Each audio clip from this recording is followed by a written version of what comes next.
Hello, my name is Eric Joseph Isoda, and I serve as the President and CEO of the Northeastern Pennsylvania Industrial Resource Center. Joining me is Mr. Drew Mackey, NEPIRC's Executive Vice President and Chief Financial Officer. Mr. Mackey is also a Pennsylvania Certified Public Accountant. Today we're going to cover the highlights and some of the details related to the recently announced tax credits available for manufacturers that provide paid leave for employees to receive a COVID-19 vaccination or for employees to recover from a vaccine-related illness. This webinar is being recorded on Thursday, April 22nd, 2021. While we do not anticipate any changes to the tax credit opportunity we're about to discuss, modifications to the program are possible. Therefore, we suggest that companies interested in taking advantage of this opportunity check with their internal accounting resource, their tax or financial advisor, or check in with us here at NEPIRC with questions. If you have any questions during this webinar, you can use the chat function to send those in. If you're watching a recorded version of this webinar, please send an email to info@nepirc.com. That's info@nepirc.com.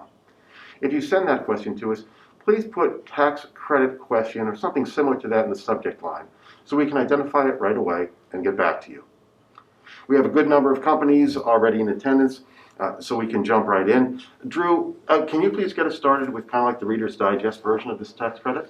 Sure, Eric. I'd be happy to. So the credit, there's two phases to this credit.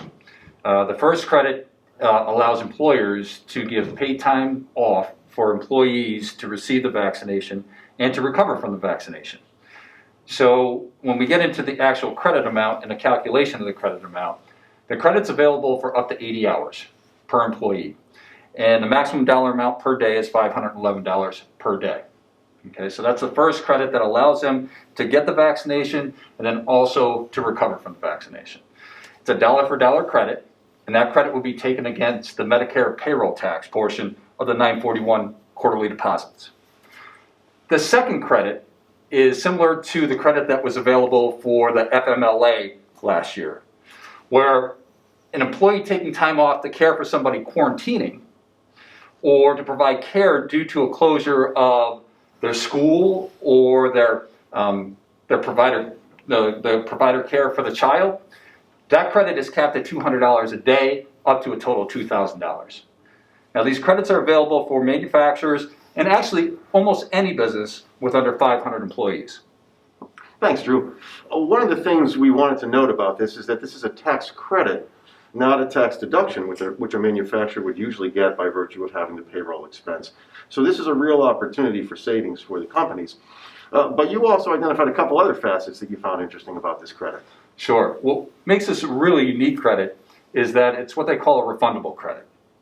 So if your tax liability on your Medicare payroll tax side isn't large enough to cover the full amount of the credit, the remaining amount is refundable, meaning that you will get a payment as the employer for the difference between what the Medicare tax liability was and what you're eligible for on the tax credit. The other part of this is, now we're bringing this to you at the end of April, but the actual credit is retroactive to April 1st. So the period runs from April 1st through September 30th of 2021. Thanks. Now, you mentioned this applies to businesses. Is that all types of businesses, C Corps, S Corps, partnerships? Is it applicable to all those? So going through the FAQs and reading through the Act itself, it doesn't specifically identify which are and which aren't. But yeah, if we go back and we take a look, it looks like the vast majority of all structures of businesses under 500 employees, whether it's a pass-through or it's a C Corp, they should be eligible for this because it's a payroll tax credit. It's not an income tax credit. Thank you. And I know you wanted us to load up some information on our website. If you can just kind of walk our participants and our viewers through that.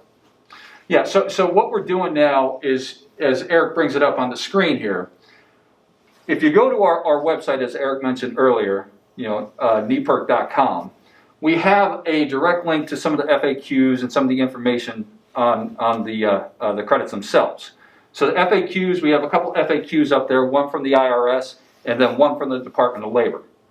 The information up there, like I said, it's very condensed, because this is relatively new. We're getting it out as quickly as we possibly can to our manufacturers out there. But if there are any additional questions that come up on this, please contact us through the email that Eric mentioned earlier, and we will get back to you as soon as we can. Thanks, Drew. Now, you did mention some questions, and we do have some that are coming in, so I'm going to paraphrase these as best I can. It doesn't look like we're going to be able to get to all of them, but one question that we have seems to relate to record keeping, and this is one of, how should employers track the wages paid for eligible employee time away from work, and what kind of documentation is required? Do we need to maintain a separate ledger or gather any forms or vaccination cards? So again, this is a little nebulous in what was released, right? But Eric, as we always talk about, right, we want to make sure that we have documentation and backup that we can go back to. So there are different variations depending on the employer about how you go through and you actually pay your employees. You know, the vast majority, I would think, of our small to mid-sized manufacturers are probably using a third-party payroll service to go and get it done. And you should be going out and speaking with them. There should be some type of identification in case there is an audit that comes from this. We have heard through the grapevine, through the CARES Act, and some of these credits and some of this, the programs that people are taking advantage of at this point are going to be audited, right? So there's no question that there's structures and being put in place right now from the federal government that there's going to be audits coming down. Is it necessarily attached to these credits? We don't know that, right? But at the end of the day, there's a best practice to be able to identify where these credits are going, how they were generated. So yes, I mean, I guess in short, you should have some type of policy and procedure to track these credits in case there is a question that arises of how you calculated them and how you're going to go and take them. Thanks, Drew, and thanks for sending in that question as well. This next question seems to relate to additional compensation paid to kind of incentivize or encourage folks to get a vaccination. And this is, in addition to paying our employees for time off to receive the vaccination, we provided a small financial incentive to each employee. Is that extra amount also eligible for the tax credit? So that's a terrific question. So the way it states right now is that it's based off of regular wages, right? So again, we're early into this.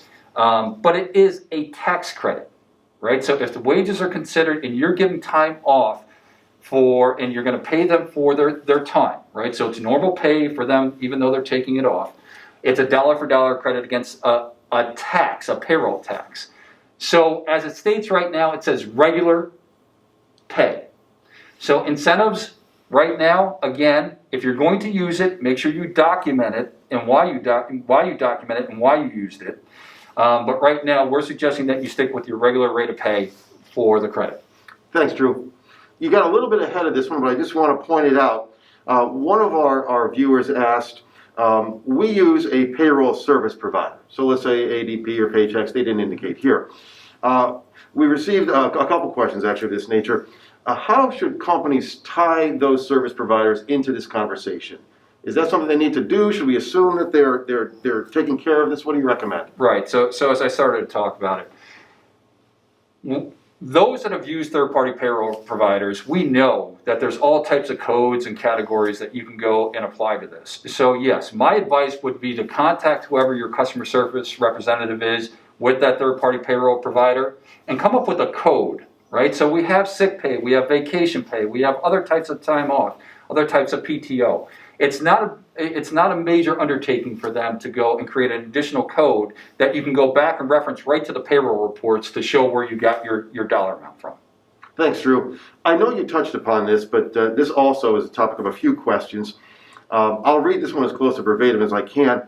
How does the credit relate back to the FFCRA, the Family First Coronavirus Response Act, in terms of employer-paid leave amounts? You know, our company took advantage of the tax credits for leave under FFCRA. Are we eligible for these tax credits as well? That is really a terrific question. It's as I mentioned, what's old to do again. So these two credits are variations and slight variations from the original FFCRA, right? The FFCRA was a mandatory act, and that expired in December 31st of 2020. Then it was extended, but it was no longer mandatory, right? So it was voluntary for employers to take part in it, but it was extended until March 31st. But that was up to the option of the particular employer. But until yesterday, that expired as well. right? So this then goes retroactive to the beginning of this month, April 1st, and puts it in. Now, this is where it really is beneficial, and pay particular attention to this, is because if you took advantage of it under the FFCRA through March 31st, then now what happens is that's a wall. So the new credit starts over. What that means is that now the same employee that took the time off prior under the FFCRA is now eligible again starting April 1st going forward. Thanks, Drew. I see we're running a little bit tight on time, and we have quite a few other questions. So we're going to answer those questions individually after this, if you don't mind. We'll kind of take that offline. We are recording this, so if you are watching a recording after Thursday, April 22nd, I just want to remind folks, you could send your general questions to info@nepirc.com. That's info@nepirc.com. Drew, I really appreciate your time. We'll do our best to get a response to every question that we have gotten in today and we get in through the email. Once again, I'd like to thank Drew Mackey, our Executive Vice President and Chief Financial Officer. I'm Eric Joseph Soda, the President and CEO of the Northeastern Pennsylvania Industrial Resource Center. To the extent that we are taping this webinar, it's possible that you may be a client outside of NEPIRC's 11 counties of Northeastern in the northern tier of Pennsylvania. If you have any questions and you are outside those counties, of course you can email us wherever you're located. But I did want to point out a couple of other resources. If you're a manufacturer located in northeastern Pennsylvania, you can always get onto the NEPIRC.com website.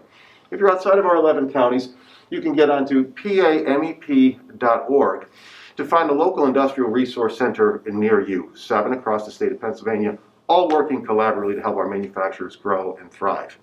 If you're outside the state of Pennsylvania, you can log on to NIST.gov/MEP/centers, and that's going to help you find a center in your state. There are MEP centers located all throughout the United States, and we're here to help small and mid-sized manufacturers address challenges such as these and continue to grow and thrive as we rebound from the COVID-19 pandemic. So thanks again, Drew. I trust that our viewers found great value in all the research that you've done into this. Appreciate it very much. And I'd like to thank all the folks that are joining us online and all those that will be watching through the recording of this. And I think we wish everyone a very safe and successful day. Thank you. Thank you.